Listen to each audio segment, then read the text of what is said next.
That's what you're saying. I mean, this is perhaps bad news for most Nigerians who are not only struggling with cost of living, but household spending. So let's talk about the sustainability of this policy beyond its implementation phase.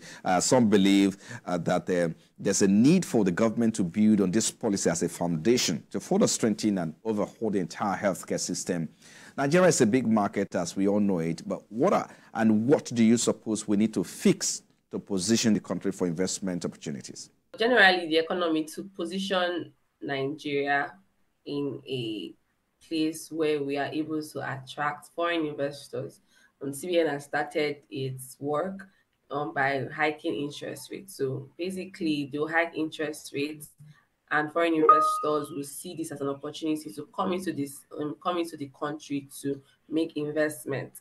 Given that it's all these advanced economies like the United States, the United Kingdom are having lower interest rates than Nigeria, but we should consider the fact that Nigeria is facing a lot of challenges, such as security issues, which is a major deterrent for all these foreign investors.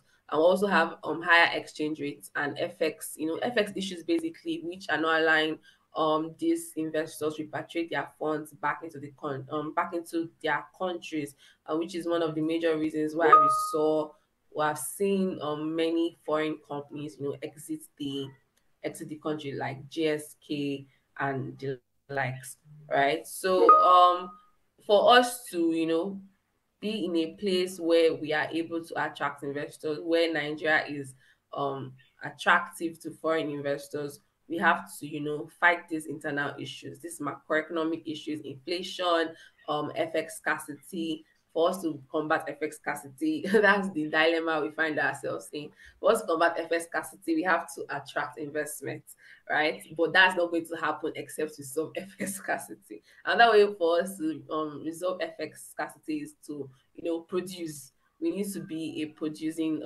country and not just based on importation. We have to be able to export as much as we import, even more than. So other challenges still subsist underneath that are deterring foreign investors from coming into the country. But the CBN, with its interest rate hikes, has tried to improve our FX reserves on one hand. But the fiscal side still has to come hand in hand with the CBN to combat structural issues like insecurity.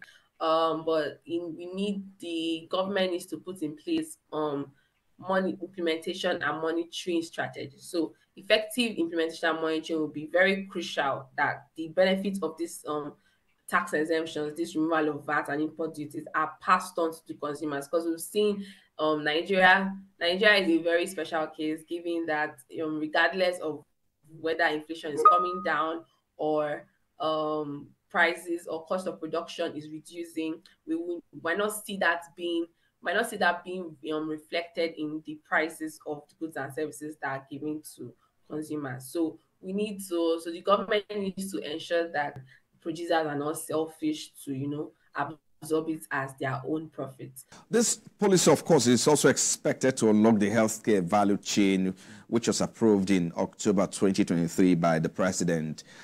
So how do you see this policy change or influence the overall growth and development of the pharmaceutical industry